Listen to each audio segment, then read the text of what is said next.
sebenarnya it's quite hard for me to manage the schedule for super academic writing. But I do believe, Mem percaya bahwa teman-teman yang mau maju pasti akan hadir gitu bersama-sama Mem di sini dalam acara super academic writing ini.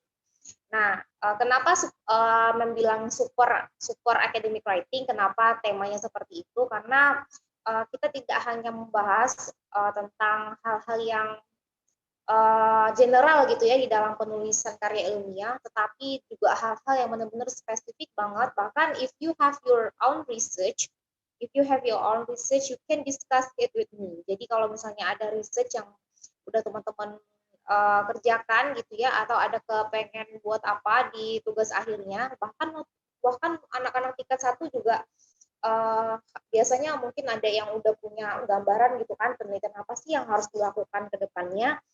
You probably can discuss it with me. Jadi bisa didiskusikan dengan Mem bagaimana cara baiknya. Now, the other reason why I name this workshop as a super academic writing, because I divided into several parts. Jadi dibagi beberapa bagian. Pertama ada first meeting, second, third, and also the workshop itself. Jadi nanti pertemuan terakhir kita bakalan workshop gimana sih benar-benar terjun langsung ke dalam penulisan itu sendiri. Nah, kawan-kawan, sekarang mentanya nih, tujuan teman-teman kuliah apa? Tujuan kuliah nih, bebas jawabnya, terserah. Ini kan kita kan diskusi nih. Coba, tujuan teman-teman kuliah apa? Kalau nggak mau ini bisa di chat ya, misalnya mau di chat langsung atau ngomong langsung sama Mem boleh. Apa tujuan teman-teman kuliah? Misalnya nggak pengen kuliah, Mem sebenarnya pengennya nikah saya ini disuruh sama mama, Mem. Misalnya gitu kan. Nah, apa tujuan kuliah? Mana? Nggak ada yang jawab. Gimana coba? Kak Siti. Kak Siti would like to ask answer? Nah, oke. Memperdalam ilmu, Mem. Memperdalam ilmu, oke. Siapa lagi yang mau jawab? Meningkatkan pendidikan, Mem. Meningkatkan pendidikan. Siapa yang ngomong tadi tuh? Weni Istia, Mem. Ini ya, oke, good. Siapa lagi? Kak Weni udah, Kak Siti udah. Siapa lagi?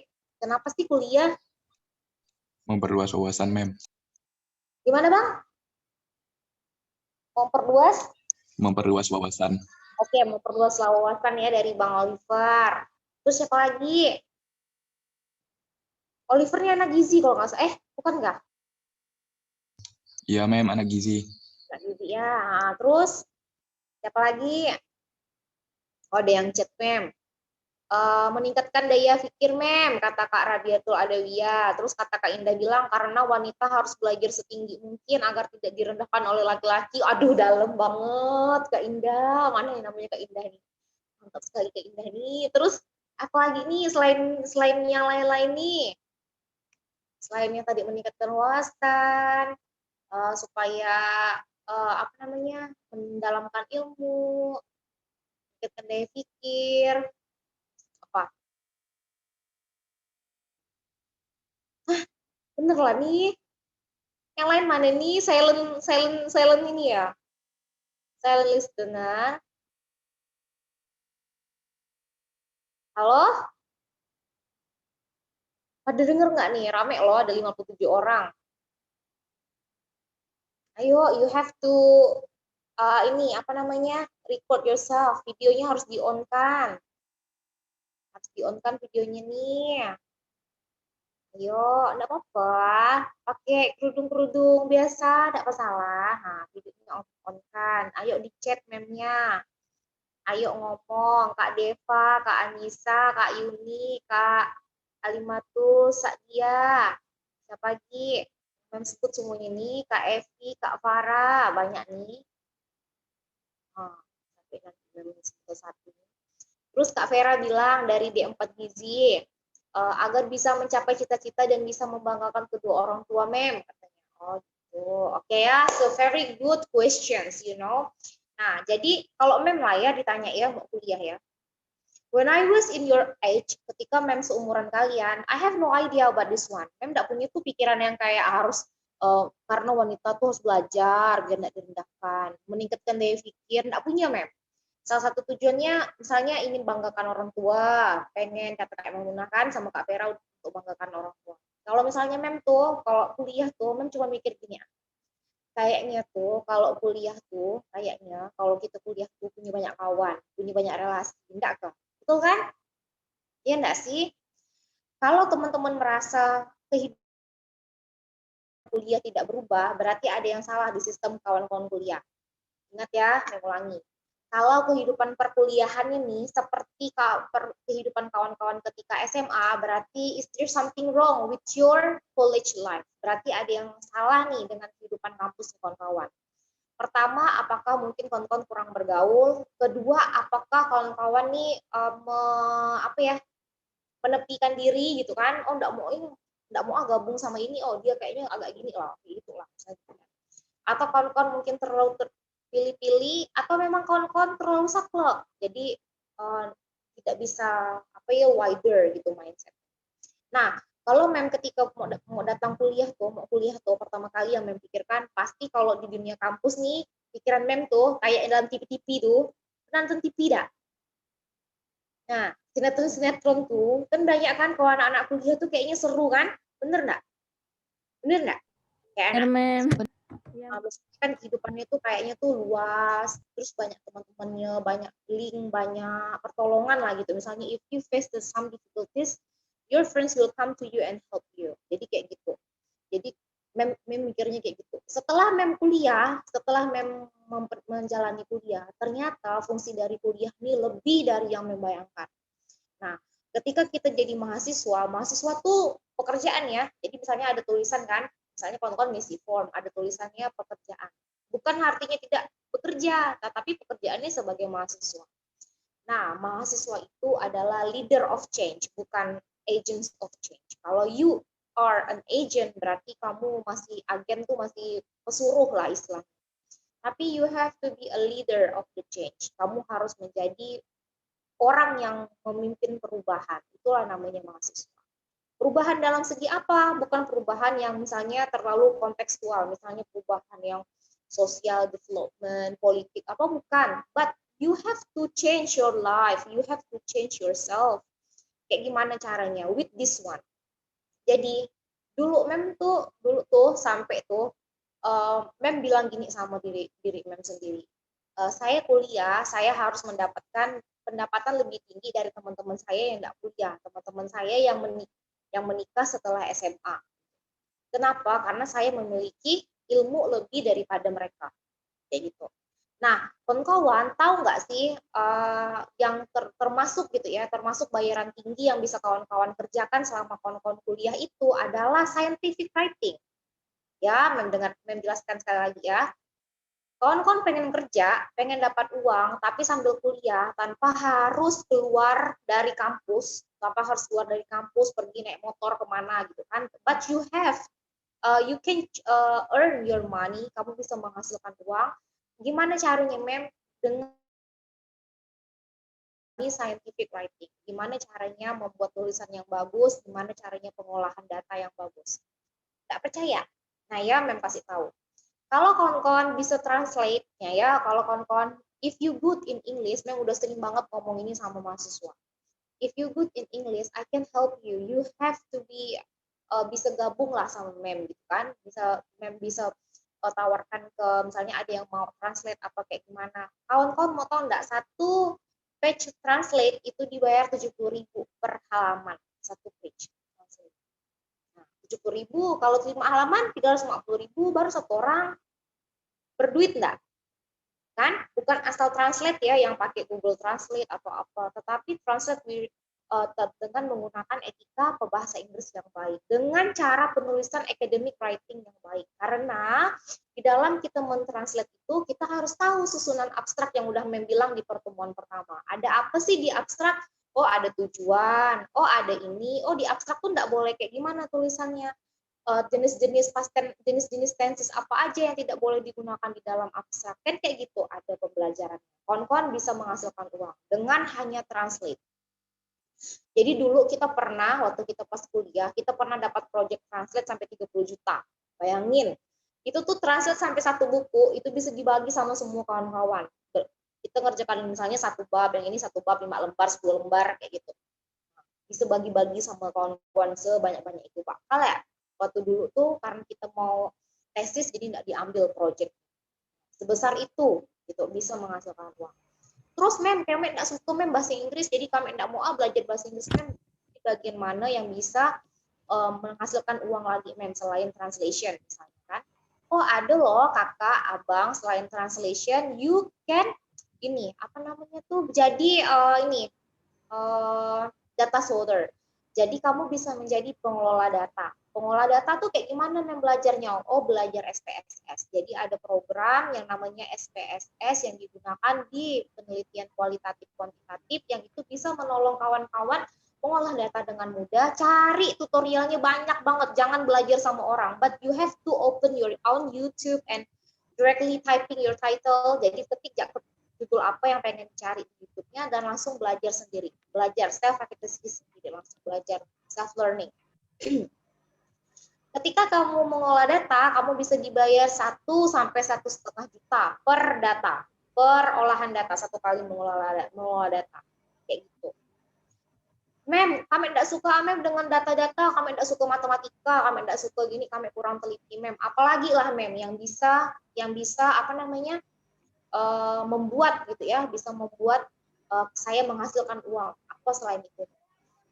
Bisa gitu. Selain itu adalah kamu menjadi layout editor. Layout editor itu apa? Layout editor itu yang menyamaratakan hanging indent, itu rapi-rapian paragrafnya, justify rata kanan, rata kiri, menyesuaikan dengan template yang ada. Jadi ada orang-orang yang sukanya cuma ngetik, tapi tidak suka ngatur sampai rapi-rapi. Ada kan yang tulisannya berantakan, kanan kirinya berantakan. Nah, disitulah fungsinya orang layout editor.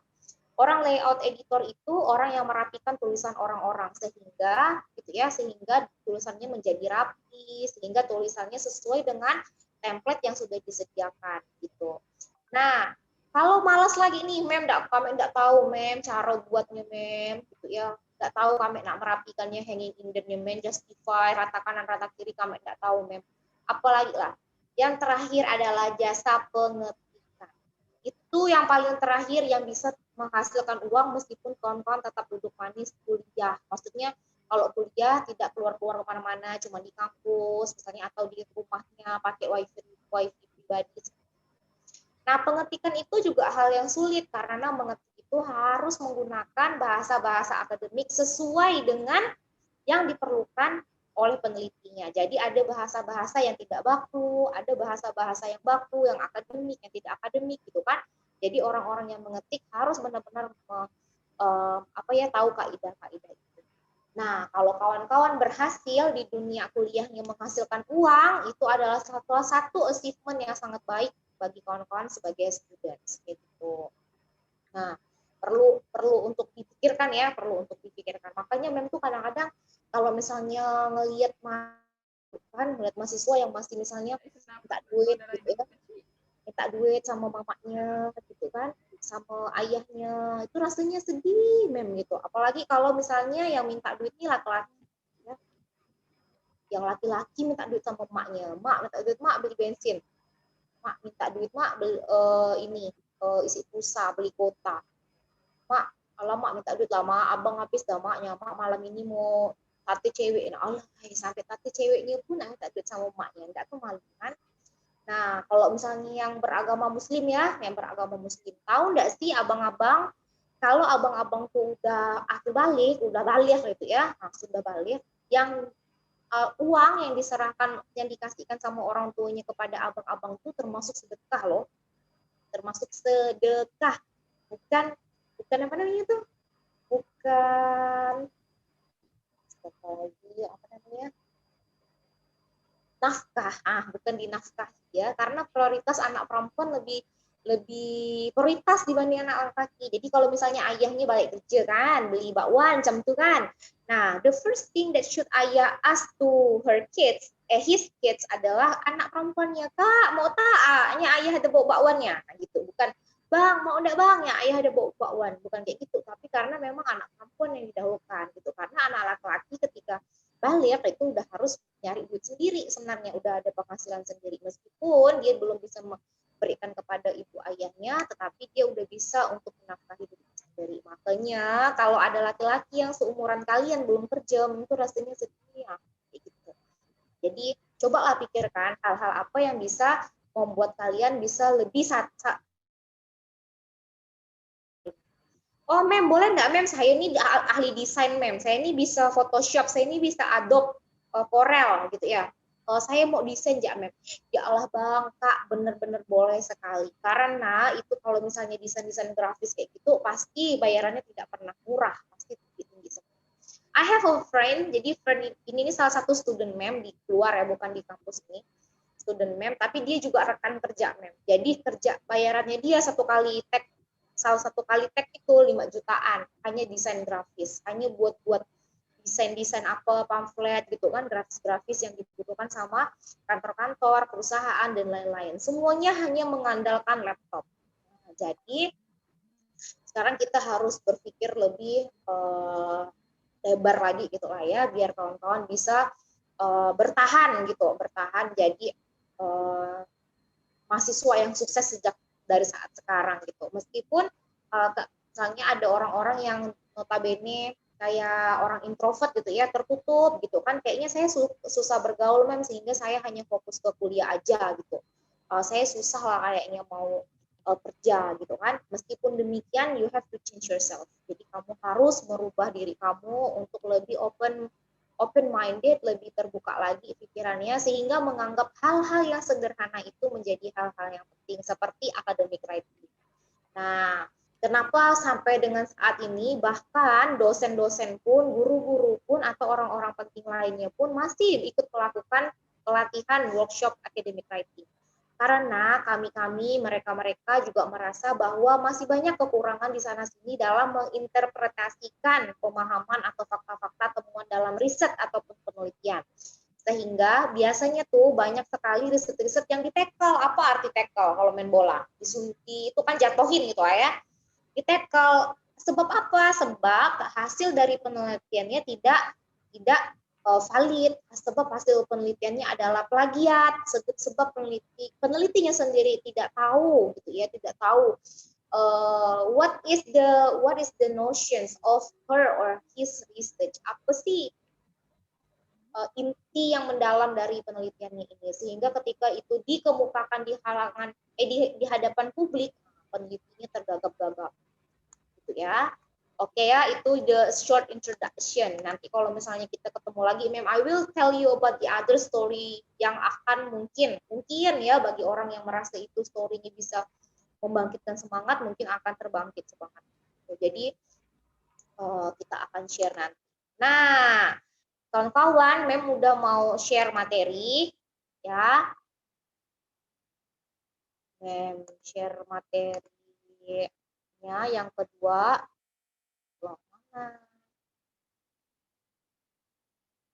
Bentar ya.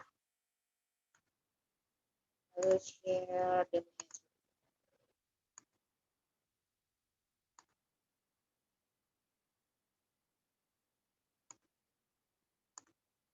Oke. Kelihatan enggak nih? Materinya kelihatan? Kelihatan. Mem. Kelihatan, Mem. Oke, terima kasih.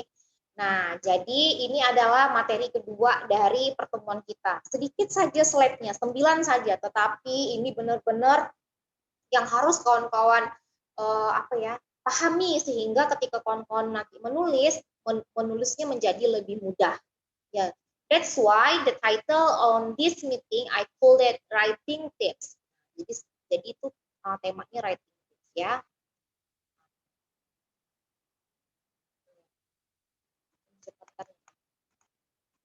Ini scientific paper writing. Ya. Once baca tuh. Once you treat the path of clinical research as your career, writing scientific papers becomes your regular business. Nah, sekali kita melakukan ini di dalam karir kita, ini pasti becomes in your business. Artinya ini akan menjadi kesibukanmu, ini juga akan meningkatkan kapasitas kamu sebagai peneliti, which is yang artinya ganda ya. Meningkatkan posisi itu artinya ganda oleh scientific paper. Itu penafsiran mem sendiri. Kenapa? Yang pertama, peningkatan knowledge, peningkatan ilmunya pasti nambah. Orang-orang yang melakukan riset, penelitian atau apalah itu akan pasti ditingkatkan pemahamannya, karena the peneliti atau the researcher in this case should write and read. Jadi harus menulis dan membaca. Nggak mungkin bisa nulis tanpa baca, gitu ya. Dan nggak mungkin kamu hanya baca dan nggak menulis, kayak gitu. Jadi it is impossible. So itu pemahaman yang pertama. Dan yang pemahaman yang kedua adalah ketika kamu menulis and doing your own clinical research means your research itu artinya kawan-kawan meningkatkan satu derajat posisi kawan-kawan dengan yang lain. Jadi misalnya kan ada dosen melakukan penelitian. Nah, penelitian dosen itu kan juga akan dijadikan laporan yang akan meningkatkan kredibilitas dari kumnya itu sendiri, penambahan gitu kan. Jadi bisa naik pangkat atau bisa jadi mencapai profesor gitu kan, tergantung dari tingkat akademisinya. However, the most dreadful part of the scientific paper writing is the fear of rejection. Whatever you write, however good it is, but this always entraps your mind from the beginning till the end. Jadi, dari zaman dahulu sampai zaman sekarang, tidak pernah berubah. Inilah masalahnya. Ini masalah yang raise ketika seseorang ingin menulis. Apa itu? The fear of rejection. Ketakutan akan penolakan. Penolakan dari siapa? Penolakan dari dosen, penolakan dari pembaca, penolakan dari sebagainya. Nah, pikiran inilah yang akan menghantui kita dari awal sampai akhir penulisan. Percaya, you have to believe me, ya. You have to believe me. Karena ini akan menjadi yang ketakutan yang nyata banget bagi setiap penulis atau peneliti. Kenapa mereka takut kalau ini akan ditolak? Karena mereka tidak terlalu menguasai penelitiannya, sehingga ada suatu ketika diteskan atau ditanyakan tentang jalannya penelitian atau hasilnya penelitian, mereka akan merasa, wah apa nih ya, nah, kayak gitu. Untuk mengatasi masalah ini adalah dengan benar-benar memahami penelitian kawan-kawan. Jadi itu mem pernah dinasihatin sama salah satu senior mem. If you want to do your own research, kalau misalnya mau buat research, tolong nggak usah terlalu sophisticated. Nggak usah terlalu sophisticated, nggak usah terlalu bertele-tele sehingga itu terdengar sangat wah gitu ya. Padahal kamu nggak bisa mengerjakan penelitian itu. Carilah benar-benar topik yang benar-benar kamu bisa kuasai sehingga kamu benar-benar bisa menyelam dalam penelitian itu. Ketika ditanya, oh saya tahu. Ketika ditanya, kenapa ini hasilnya seperti ini? Oh tahu, kan saya yang melakukan penelitiannya, jadi saya bisa jawab dengan jelas. Tapi kalau lain halnya ketika kawan-kawan melakukan penelitian itu dengan ikut-ikutan, misalnya, oh lagi trennya penelitian ini nih, gitu kan, tapi kawan-kawan tidak menguasai, itu yang akan menjadi masalah.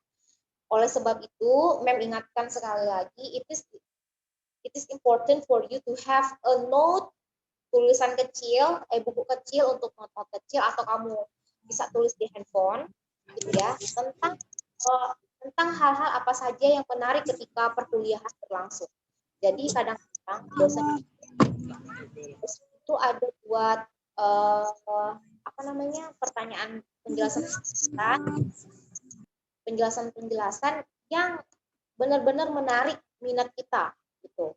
Kadang-kadang kita kayaknya seru nih kalau buat penelitian ini dan saya memang tertarik di bidang ini. Makanya sesegera mungkin kawan-kawan harus menulis nih ya. I'll show you. Oke. Ini buku, ini kelihatan nggak ya bukunya ya? Ini udah kucel nih, kumal, udah berlipat-lipat. Ini buku is very important for me. Ini buku benar-benar penting bagi saya. Mengapa? Karena I write my idea here. Saya menulis ide-ide saya di sini. ketika saya ketika saya membaca buku, ketika saya menonton video, ketika saya membaca jurnal, ketika saya berdiskusi dengan teman saya dan saya menemukan suatu ide, saya harus menuliskan ide itu. Ya, Mem akan tunjukkan. Nih. Kelihatan nggak ya? Kelihatan nggak? Kelihatan ya? Oke, Mem merasa kelihatan deh. Nah, di buku ini Mem tulis nih, Semiotic Analysis on Student Ability Distinguishing, kayak gitu-gitu. Ini adalah judul-judul penelitian yang akan saya usahakan gitu ya. Misalnya ada penelitian-penelitian ke depannya, saya akan pilih yang mana benar-benar saya minati, yang Mem suka gitu ya, dan saya akan pilih. Analisa the use of compound word on political column, misalnya kayak gitu. Terus korelasi between student lexical knowledge and collocation, itu banyak banget tuh Mem tulis ya. Jadi benar, kadang-kadang hal-hal konvensional seperti ini penting ya, memiliki buku catatan. Kalau teman-teman nggak suka buku catatan, tetap bisa pakai handphone ya. Oke. Ada yang mau ditanyakan sampai sini? Oke, belum kali ya. Teman-teman Mem harap ada dengan Mem ya. Silakan bicara apa aja, nggak ini kok nggak dimarahin gitu kalau salah atau apa, nggak. Kalau Mem bilang sama mahasiswa kalau ada dosen yang marah tuh agaknya kayak kalau misalnya ada yang marah tapi karena kamu salah, kayaknya kurang tepat gitu. Karena yang mahasiswa ini kan orang-orang yang lagi belajar, berarti orang yang belajar itu kan belum tahu kan, jadi wajar kalau salah. Kecuali kalau dosennya udah ngasih tahu tapi salah terus, nah itu berarti ada yang salah dengan pembelajarannya, which is mahasiswanya mungkin kurang konsentrasi ketika pembelajaran gitu ya. And then writing a scientific paper begins much before the actual writing. You must prepare well to write your paper. Jadi scientific writing itu benar-benar yang sesuai dengan sampaikan di pertemuan pertama, harus ada plan, harus ada rencana, harus ada gambaran-gambaran apa saja yang akan kita lakukan di dalam penulisan scientific paper. Bukan hasil melamun, gini, bukan ya, bukan maksudnya tiba-tiba oh mau gini deh, tetapi semua pendekatan, semua metode, semua teknik-teknik pengumpulan data dan bagaimana data itu akan diolah, semuanya sudah kita rangka, semua udah kita buat kerangkanya sehingga it will run smooth.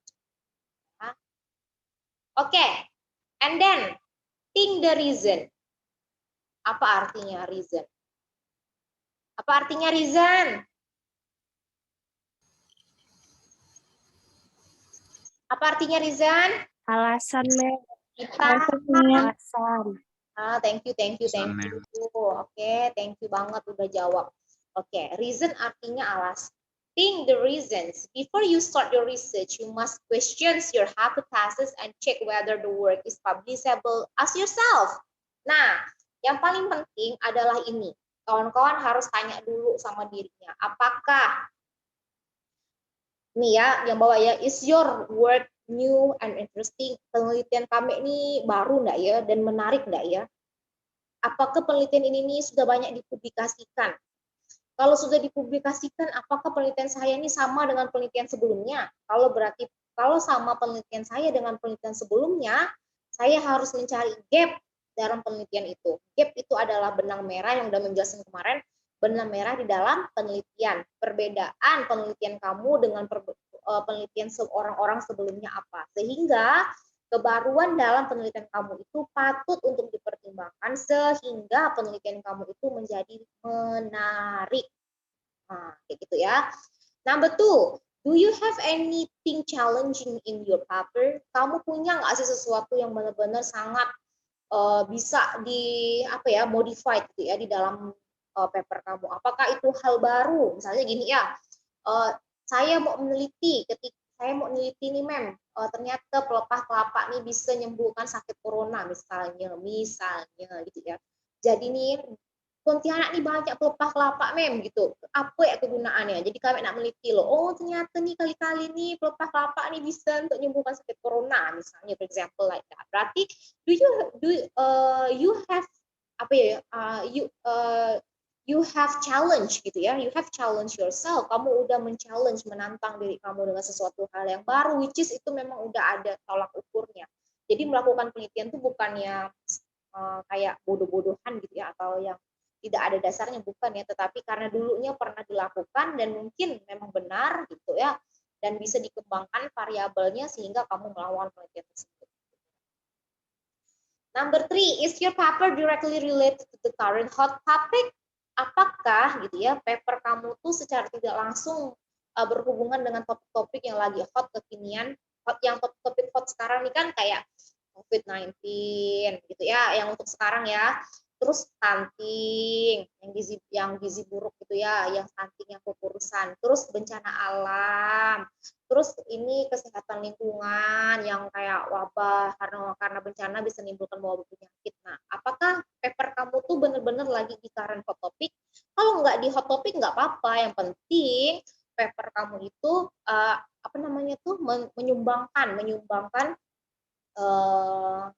menyumbangkan kebaharuan gitu ya, kebaharuan di dalam dunia pendidikan khususnya di bidang kamu gitu ya, Bang Kakak ya. Will you solve some difficult problem with your paper? Akankah dengan paper ini nih kamu menyelesaikan suatu masalah gitu ya? Penelitian kamu nih membantu para ahli atau membantu dunia dalam menyelamatkan dirinya. Oh gitu, lengkap sekali ya. Kalau misalnya ada penelitian-penelitian seperti itu ya. Misalnya buat penelitian tentang apa ya? Mem, saya mau buat ini pil gitu ya. Pil yang di dalamnya sudah memenuhi makanan-makanan sehat misalnya. Pilnya udah ada ini karbohidrat, protein gitu-gitu, dengan sekali makan gitu ya, itu bisa memenuhi berapa kalori protein yang dicukupi untuk kebutuhan bayi dan anak di umur 5 tahun. Nah, ini akan didistribusikan seluruh Indonesia, maka dijamin anak yang berumur segitu tidak akan kehilangan masa emasnya dalam perkembangan. Jadi mereka nanti diharapkan pada tahun 2024 ya, 25 itu Indonesia sudah bebas stunting sebesar 10%. Wah, itu kan berarti terukur, ada tolak ukurnya, ada targetnya, kayak gitu, dan menyelesaikan masalah-masalah yang ada. Itu mantap sekali tuh penelitian. Jadi jangan lakukan penelitiannya kayak dulu zaman mem tuh ya, zaman mem kuliah tuh rajinnya tuh action research, classroom action research atau disingkat dengan CAR. Jadi kami dari dunia pendidikan tuh sukanya kayak gitu. Tapi I don't like it. Mem enggak suka karena mem penelitiannya tuh lebih cenderung ke korpus linguistik atau kayak gitulah ya. Nah, dulu tuh sampai Kaprodi Mem tuh pernah bilang, salah satu Kaprodi itu pernah bilang, kalian nih nelitinya kerja terus katanya, classroom action research aja terus, nggak ada ke yang lain, nggak berubah-ubah. Berarti kalau misalnya penelitiannya itu saja dan di bagian-bagian itu saja tidak ada perubahan, berarti tidak ada sumbangsi yang positif untuk keilmuan kayak gitu. Makanya jangan lakukan hal yang kebanyakan. Jadi kalau misalnya temannya udah meneliti bidang ini, oh kami meneliti bidang lain loh, jadi biar seimbang, gitu kan? Good, pasti teman-teman lebih ngerti lah ya di bidangnya masing-masing ya. Yang keperawatan tahu keperawatan harus apa, yang anak gigi harus tahu dia mau penelitian apa, dan seterusnya ya. Nah, dari pertanyaan 4 tadi, jika jawabanmu yes to all this question, you can proceed with your research and scientific manuscript writing. Jadi apabila daripada 4 question tadi semua itu jawab yes, oke.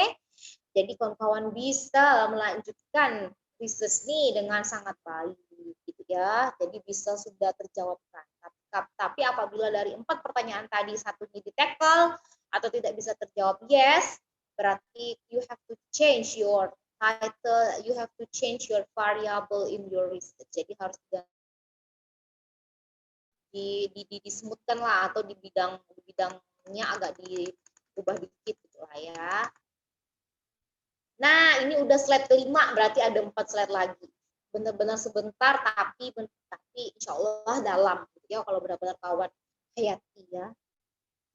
Decide the type. Jadi tentukan judulnya. Which one do you prefer? Yang mana yang lebih kamu suka? Nah, Mem sekalian ngajarkan ya bahasa Inggris ya. Which one do you prefer? Kalau misalnya kawan-kawan mau menanyakan yang mana yang kamu lebih suka dalam bahasa Inggris, ini this is the utterance. Inilah utterance-nya. Yang untuk menanyakan, kamu lebih suka kopi atau teh? Which one do you prefer? Coffee or tea? Gitu. Yang mana Kak? Prefer tuh artinya lebih suka. Which one do you prefer? Me or her? Oh, gitu ya. Lebih lu suka yang mana? Aku ke dia gitu. Ya boleh gak tuh jadikan tanya sama cowoknya ya. Tuh. Jadi which one do you prefer? This is the utterance for asking yang lebih suka yang mana gitu ya. Gitu. Original article with which pen down the findings of an original research study. Short communication which include a concise information about significant development and in existing research study. Review paper which introduce no new information but summarize the important point related to a specific topic. Jadi ada jenis-jenis type dari original article, ada short communication, dan review paper. Nah, sekarang review paper juga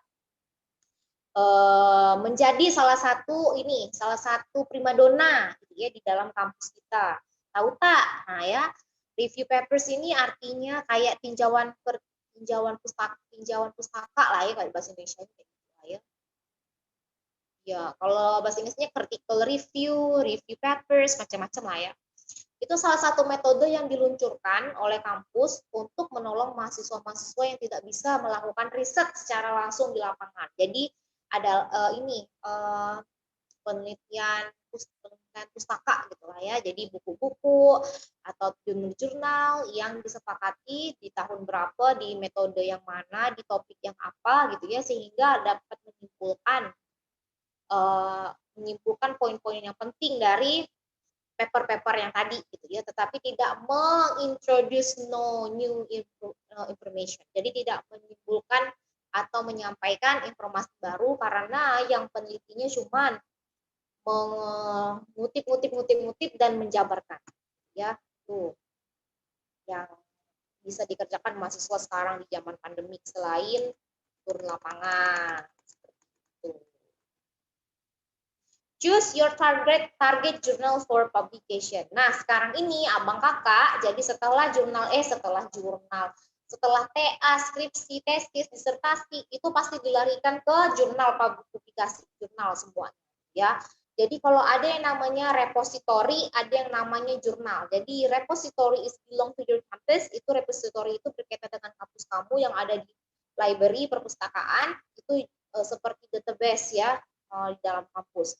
But the other one is jurnal publikasi jurnal ya. Jurnal ini kamu harus memilih jurnal yang tepat sesuai dengan keilmuan kamu. Kamu juga harus memilih jurnal yang misalnya terindeks atau jurnal-jurnal yang bukan predatory jurnal gitu ya, jurnal-jurnal predator yang menyelamatkan kamu lah ya, yang pokoknya pilih jurnal yang bisa menyelamatkan. Based on the type of your study, choose a target journal that best suits your work. Prepare a list your potential target journal before you write your paper. However, at the end, submit your work to only one journal at a time and wait for the response. Jadi kalau misalnya kawan-kawan sudah berhasil menulis, publikasikanlah tulisannya di jurnal dengan memberitahukan kepada dosennya bahwa saya akan mempublikasikan ini ke jurnal mem gitu ya Bu Pak, sehingga itu juga akan membuat bahagia si Bapak Ibu yang sudah membimbing kawan-kawan. Nah, kadang-kadang bagaimana cara memilih jurnal yang tepat itu adalah ya caranya, metodenya, dan kawan-kawan juga harus baca indeksasinya dan bisa mengelis apa-apa saja target-target jurnal yang kawan-kawan akan submit paper. Terus kalau misalnya kita submit paper, kita nggak boleh langsung submit di dua jurnal langsung dengan satu title ya. Jadi misalnya kawan-kawan mau submit, selesaikan dulu di satu jurnal sampai ada keputusan dari jurnal tersebut diterima atau ditolak. Gitu. Setelah keputusannya keluar, barulah kita kalau ditolak, kita melanjutkan submit kepada jurnal yang lainnya yang sama ya, fit of the study-nya.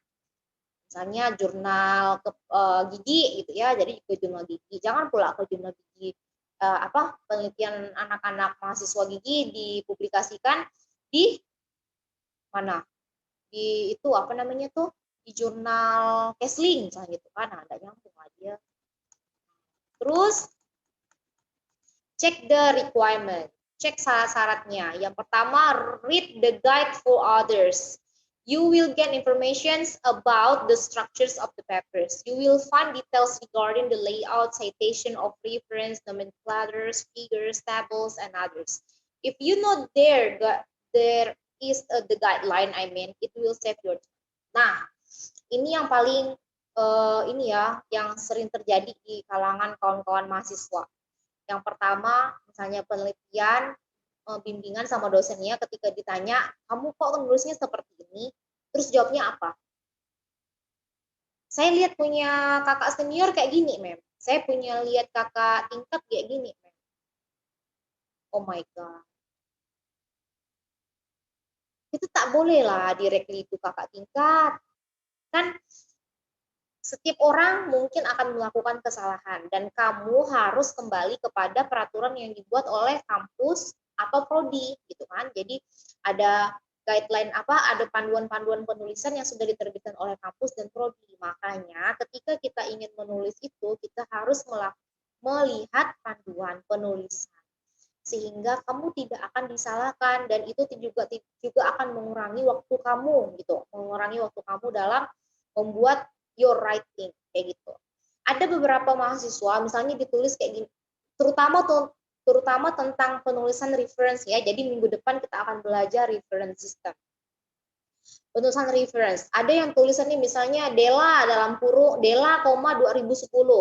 Ada yang nulisnya Dela dalam kurung 2010. Ada yang judulnya dimiringkan, ada judulnya tidak miring, ada yang pakai titik 2. Oh my God. Kawan-kawan tahu nggak sih, itu tuh hal kecil kan, titik 2, tanda petik, kan garis miring, italic, or underline gitu ya. Itu hal kecil, tetapi itu adalah hal yang sangat fundamental di dalam penulisan scientific writing.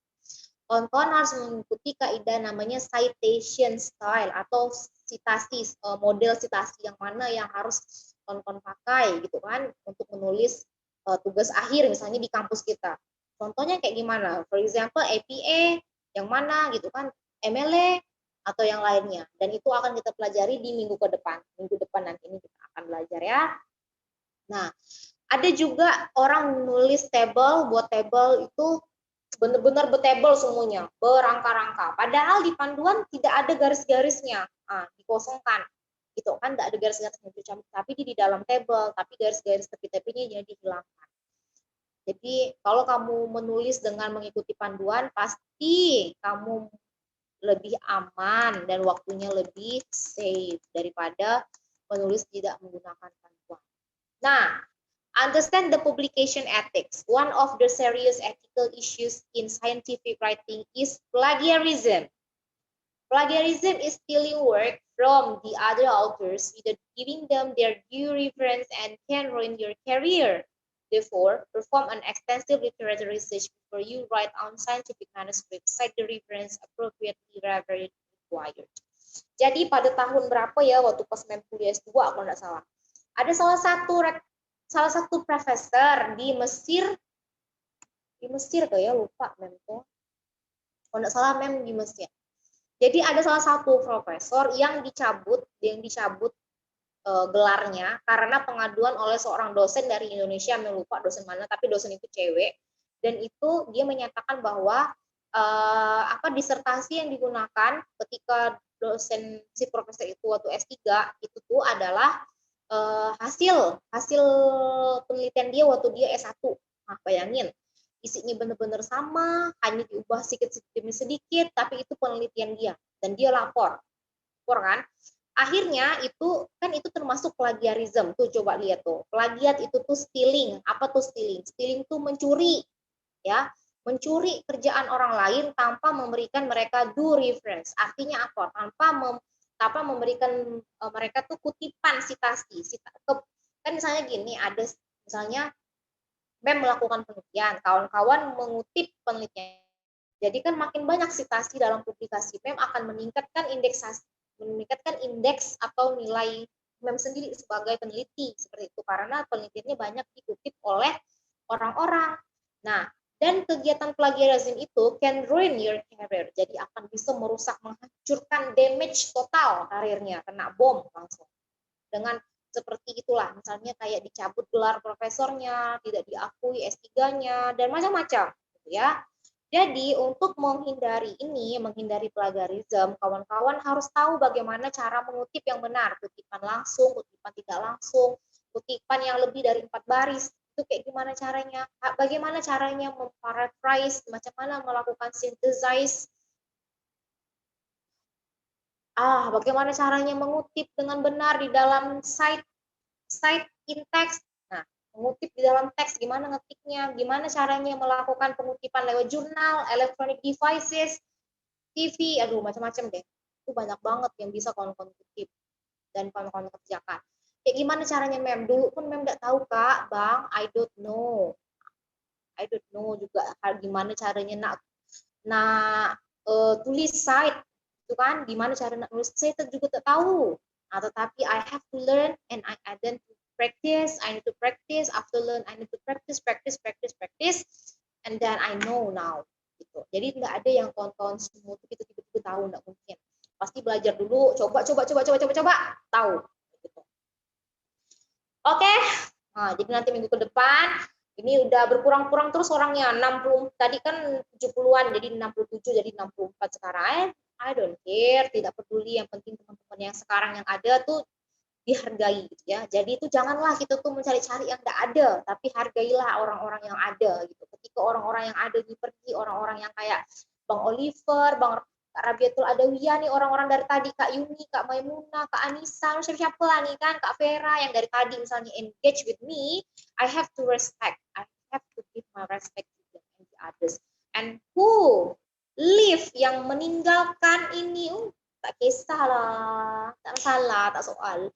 Jadi misalnya if he need this material, need this workshop, dia akan ada di workshop ini sampai akhir. Tapi kan kita kan tidak boleh suzon, mungkin dia kuotanya habis kan, mungkin di sana ada misalnya dia di luar kota gitu kan, mungkin ada hujan, mungkin dia kalau di hulu mungkin lagi banjir, mungkin dia di rumah jaga adiknya nyuci lo ke ngepel ke, kita nggak pernah tahu. Tetapi kita harus selalu berbaik sangka bahwa orang nih pun lagi bersusah bersungguh-sungguh to attend this workshop.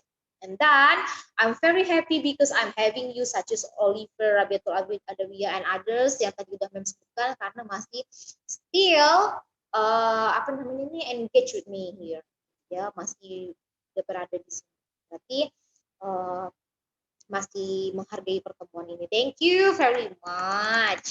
And then we tiba di dalam konklusi ya, conclusion ya di das 9 dan di sini udah selesai. Habis ini tanya jawab. Remember ya, ingatlah. There is no short way to success. Tak ada jalan singkat, jalan pintas, jalan apa lah gitu ya untuk sukses. There is no short way to success. Writing a scientific paper needs dedications and hard work.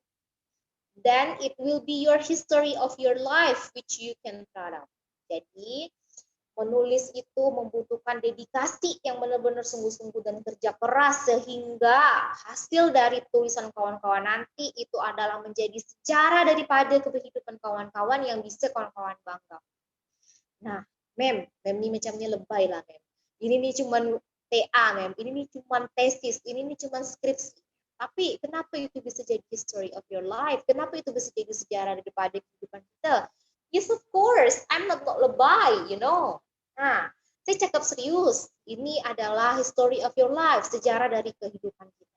Sampai bila-bila, sampai dimanapun, sampai masa kapanpun, kalau kita dikasih Allah sehat, kita masih dikasih Allah pikiran yang jelas, ingatan yang jelas, kita akan selalu ingat bahwa pada masa dulu saya D3, D4, S1, saya melakukan kecurangan pada TA dan skripsi saya. Saya membayar orang-orang untuk melakukan itu. Dan saya ngupah orang. Saya ngupah orang untuk bayar itu. Saya melakukan plagiat. Saya pakai Google Translate. Saya bulakkan dosen saya ambil data palsu. Sampai bila-bila masa, kalau kita masih sehat nih, otak kita masih bagus, Allah kasih, kita masih ingat apa kesimpulannya. Berarti ingatan kita itu adalah histori, sejarah kelam dari kehidupan kita. Mau enggak kayak gitu? Kan malu. Nanti kalau ditanya, dulu sama anaknya, kan dulu mama penelitian apa, mak? Penelitian pula emak ya, dulu kita tuliskan orang. Gimana nanti anak kita nulis kayak gitu pakai tulisan orang enggak? Pasti kita malu. Berarti kan kita kan menurunkan kejahatan. Ingat ya, yang namanya kejahatan, kekerasan itu tak boleh diturunkan. Makanya kita harus merubah. Makanya tadi Mem di depan bilang, kalau kamu student, kalau kamu mahasiswa, kamu bukan agents of change, but you a leader of change. Adalah kamu pemimpin perubahan. Merubah siapa? Merubah diri kita. Bagaimana kita ini pantas untuk dibilang sebagai makhluk yang berakal, makhluk yang Allah kasih, maksudnya kasih akal, dipikirkan. Kita mau hubungi orang, mau chat nih kan, chat WA nih. Kok bisa enggak buatkan tesis aku, nanti aku bayar kau 5 juta. Delete lagi, delete, enggak usah. Nah, kayak gitu. Nah, jangan kita sampai kita ini mau lulus, mau cepat. Nah, tetapi Mem boleh enggak Mem kita misalnya minta olahan data, kita punya data, kita enggak tahu. Boleh, itu kan ada profesinya pengelola data. Pengelola data itu ada profesinya dan dia wajib dibayar karena ada di dalam akun namanya dia dari kementerian tuh ada. Atau lupa. Ada boleh. Mem boleh nggak sih kita minta bantu layout kan supaya rapi skripsi kami. Mem kami itu nggak fase Mem ngurusnya. Boleh. Kan dia kan nggak nuliskan isinya. Boleh. Tetapi kalau misalnya bilang gini, Mem kami ini minta bantuan orang Mem nulis bab 3 kami. Boleh nggak? Tidak boleh lah. Sama nggak itu minta tuliskan orang? Nah, gitu. Nah, ayo Mem ingatkan kembali. No short way. Tidak ada waktu yang singkat untuk jadi sukses. Kawan-kawan, biasanya kita ini terlena, masih semester 1 kok. Masih tingkat 1, masih dedek-dedek. Nah, gitu kan? Masih panjang ngomongkan scientific writing tuh, Mem. Ya Allah, ya Allah, ya Allah, luar biasa dia cakep. Yang namanya mahasiswa tuh ya, selalu didekatkan dengan scientific paper. Tugas laporan, itu scientific paper namanya. Kan ada kaidah penulisannya. Kamu nulis laporan kan, kakak-kakak dengan abang-abang kan? Pasti nulis laporan semua. Nah, itu namanya scientific paper. Harus pasti lekat sekali dengan kehidupan. Nah, yang patut kita sadari adalah waktu berjalan cepat. Hari ini udah masih semester 1. Besok nih, Maret nih, udah semester 2. Nanti lanjut lagi udah semester 3, semester 4. Udah sibuk. Bolak-balik rumah sakit, bolak-balik puskesmas, bolak-balik posyandu, bolak-balik, terus-terus. Tidak ada di Pontianak. Hari ini di Bengkayang, besok di Mempawah, besok di sini. Nah, karena udah ngambil data, klinik, rumah sakit, udah ke puskesmas, udah pengapmas, udah ini. Ingat, waktu itu singkat. Sekarang udah dipikirkan, apa sih yang mau dipikirkan nih? Nah, apa sih yang mau kita tulis nih? Nah, percaya enggak kalau semangat tuh cepat hilang? Percaya enggak? Mana suaranya nih? Kayak Mem. Kayak Mem. Kayak Mem. Percaya, Mem. Thank you. Nah, semangat tuh cepat hilang.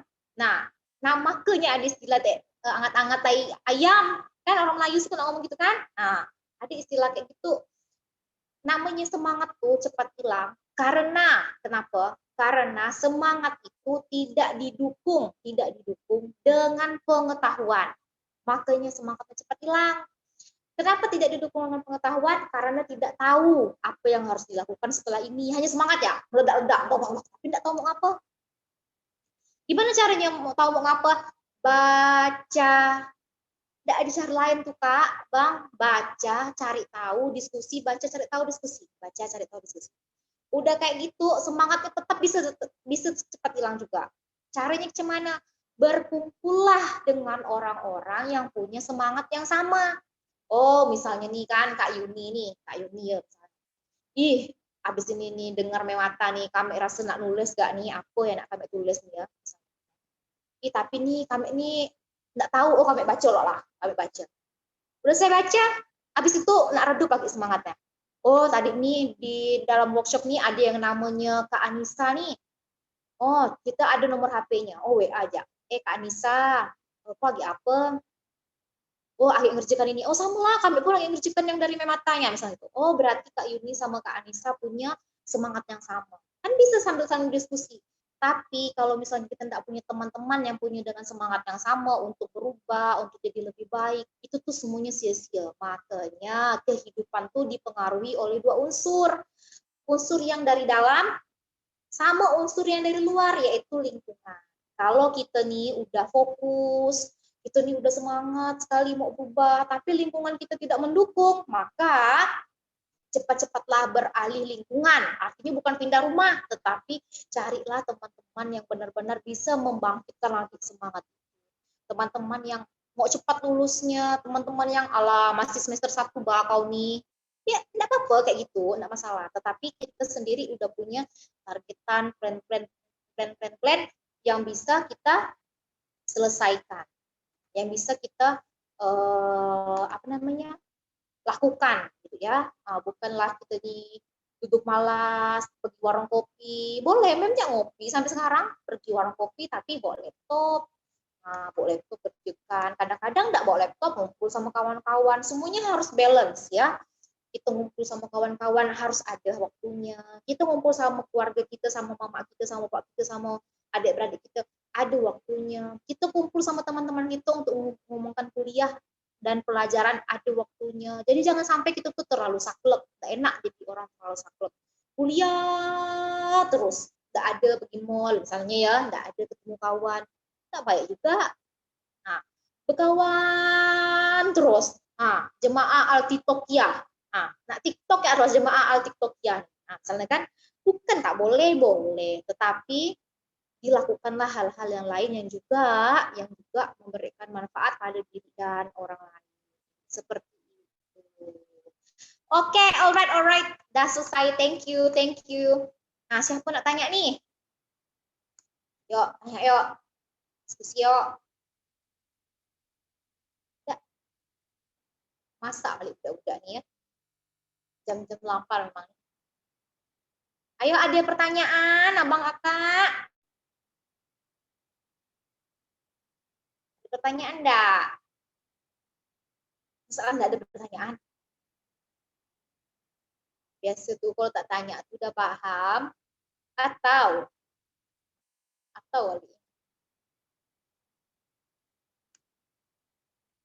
ayo, ada 68 participants, ada 68 orang. Ayo, boleh tanya apa aja.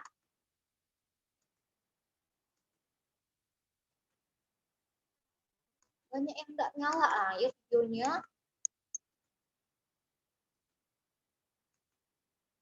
Ada pertanyaan?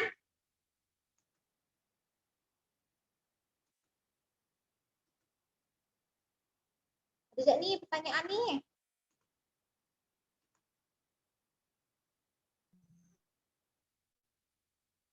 Ada yang eagle. Ayo.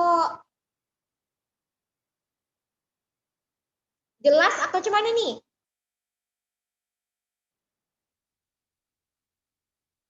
Enggak ada. Kalau misalnya di kelas nih seperti ini nih. Tapi tuh memang tuh tak suka ya kalau misalnya ngancam apa tuh enggak bisa. Ada yang misalnya kan dosen kan harus saat setiap ini harus persensinya ditentukan oleh tanya jawab. Kayak gitu. Itu tak bergerak lah mahasiswanya. Tak ada tanya, tak ada persensi. Tak jawab, tak dianggap hadir. Tapi kan ini kan bukan kuliah sih. Maksudnya kawan-kawan ngerti nggak? Biasa tuh mahasiswa tuh suka memendam rasa. Padahal banyak pertanyaan, tapi tak mau tanya. Jadi gimana? Assalamualaikum, Mem. Waalaikumsalam. Siapa nih? Saya Maimunah dari Prodi D3 Kebidanan tingkat 1. Saya izin ingin bertanya, Mem. Iya, silakan kakak. Cara agar kita semangat untuk menulis, bagaimana ya, Mem? Selain dengan membaca. Oke. Selain dari membaca. Semangat untuk nulis apa nih? Nulis bebas kah? Nulis karangan bebas, novel, 10 lit gitu ya? Atau menulis penelitian? Menulis penelitian, Mem, seperti untuk tugas akhir gitu. Oh gitu. Kalau Mem ya, misalnya Mem lah ya, kalau kerjaan tuh ditinggal akan jadi lama. Jadi misalnya kita kan udah nulis nih, nulis laporan misalnya kan, terus dikantarkan ke dosen, terus revisi. Revisi itu kalau misalnya enggak dikerjakan langsung, itu akan membuat kita makin lama makin malas, makin hilang semangatnya, makin hilang apa yang diomongkan dosen tadi dan yang disuruh betulkan apa. Padahal udah dicatat tapi nanti pusing lagi. Nah, salah satu untuk meningkatkan semangat misalnya menulis dan melakukan perbaikan itu adalah melakukannya sesuai dengan target plan atau kerangka tulisan yang udah kita targetkan. Kakak-kakak sama abang-abang buat tabel kerangkanya di tanggal berapa saya harus mengerjakan ini. Kalau misalnya saya tidak melakukan ini, maka saya tidak boleh ini. Gitu. Usahakan membuat reward dan punishment ke diri sendiri. Jadi misalnya gini, abang-abang sama kakak-kakak suka main game misalnya ya, kalau cenderung biasanya cowok-cowok ya, kalau tapi main juga sih kan, cewek-cewek juga banyak main game kan. Misalnya biasanya main apa ya, main PUBG atau Wild Rift gitu lah ya. Misalnya main PUBG-nya satu hari 5 kali, tuh 5 kali main misalnya ya. Oh misalnya saya tidak melakukan perbaikan pada ini sesuai dengan target ini, saya tidak akan main selama 4 hari. Gitu. Berarti tidak main PUBG selama 4 hari. Kalau saya berhasil melakukan perbaikan ini atau melakukan tulisan ini pada hari Senin misalnya tanggal 15 Februari, sebelum dua hari dari pengumpulannya gitu, saya akan mereward diri saya sendiri dengan membeli es krim misalnya. Oh saya nanti berarti saya akan beli es krim untuk diri saya sendiri. Oh saya akan melakukan hal yang senang misalnya, oh beli pisang goreng misalnya, gitu. Yang itu memberikan reward dan punishment ke diri kita sendiri. Kalau misalnya kita tidak terbiasa melakukan itu, maka sampai kapanpun kita tidak akan kerja itu tidak akan disiplin. Cara menimbulkan semangat yang lainnya dalam penulisan misalnya kayak laporan itu tetap harus kembali kepada manajemen waktu tadi yang bilang harus on time. Kalau misalnya ditunda-tunda makin malas, berarti kawan-kawan caranya selain membaca adalah mengerjakannya tepat waktu. Manajemen waktunya diperbaiki.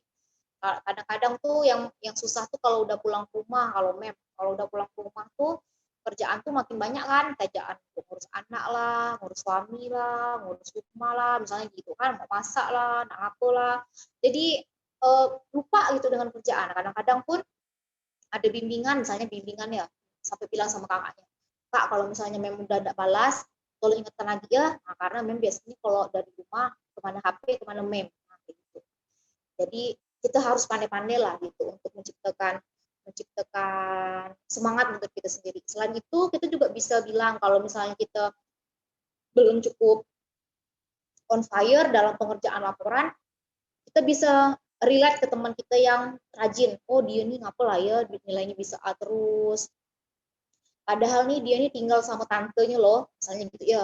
Dia bukan tinggal di rumah sendiri loh, dia tinggal di rumah keluarga. Abis itu dia tuh kerja gitu loh.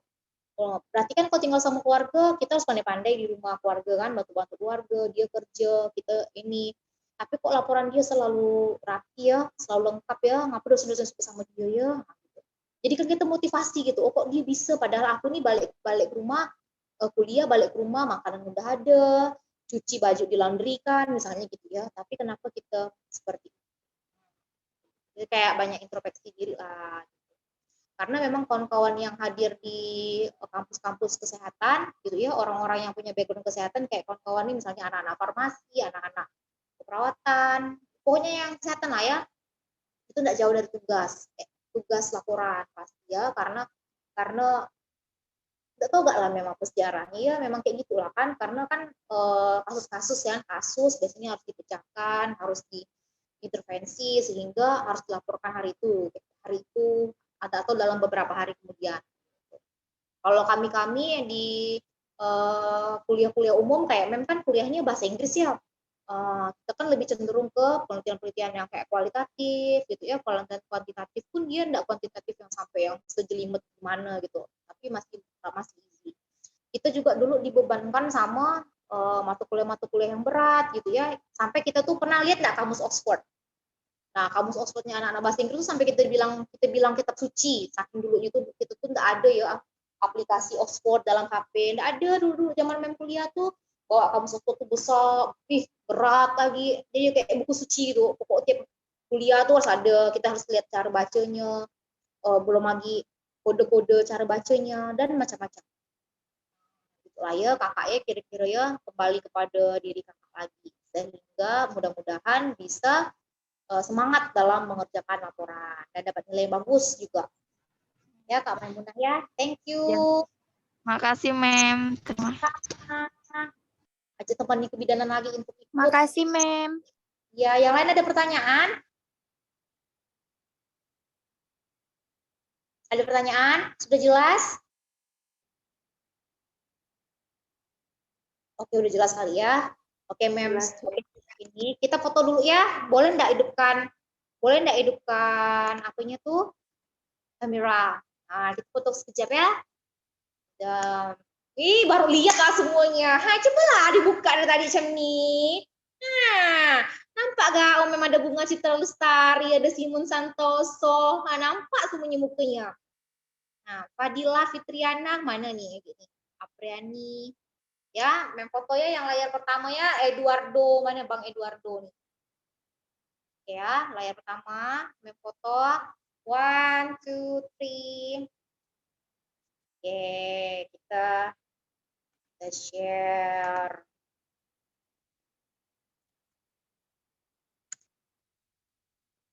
Habis itu yang kedua, layar kedua, ayo buka videonya.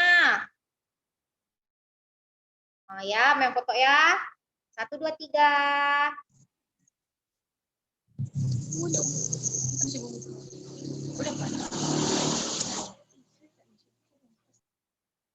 Oke, layar kedua udah. Sekarang layar terakhir, layar ketiga. Temannya Kak Meli, Nurah Madina. Apa lagi nih di sini nih? Ya. 1, 2, 3.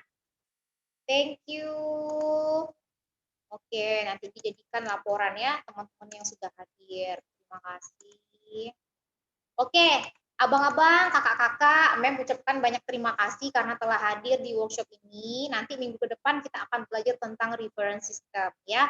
Teman-teman yang misalnya ada pertanyaan atau apa, jangan sungkan-sungkan untuk WA Mem ya. Nah, nanti kalau misalnya nanti udah datang ke kampus, di kampus kita itu di lantai 3 ada namanya UPT Bahasa Self Access Center. Jadi di sini ada TV, ada sound system, bisa nonton YouTube, bisa belajar, semuanya bisa. Mudah-mudahan corona cepat berlalu sehingga kawan-kawan bisa meramaikan ruangan ini gitu ya. Karena sepi sekali ya, tidak ada mahasiswa nih, apalah daya aku ya. Dosen dan mahasiswa itu saling membutuhkan. Kalau mahasiswanya tidak ada, dosennya mau apa? Itu enggak mahasiswa, kalau mahasiswanya banyak, dosennya tidak ada, jadi mau belajar sama siapa? Kan? Nah, jadi saling membutuhkan. Jadi kalau misalnya ke kantor, sapa-sapa dosennya juga gitu ya, harus walaupun kita pakai masker, tetap harus saling inilah saling sapa sayang gitu ya, supaya semuanya bahagia gitu kerjanya. Oke, terima kasih kakak abang sudah hadir, semoga tetap selalu sehat, banyak rezeki, panjang umur. Habis itu pagi ya dapat nilai A, PK-nya bagus-bagus lah. Mohon maaf atas segala kesalahan. Mem akhiri. Wassalamualaikum warahmatullahi wabarakatuh. Bye-bye. Waalaikumsalam warahmatullahi wabarakatuh. Thank you, Mem. Terima kasih, Mem. Terima kasih, Mem.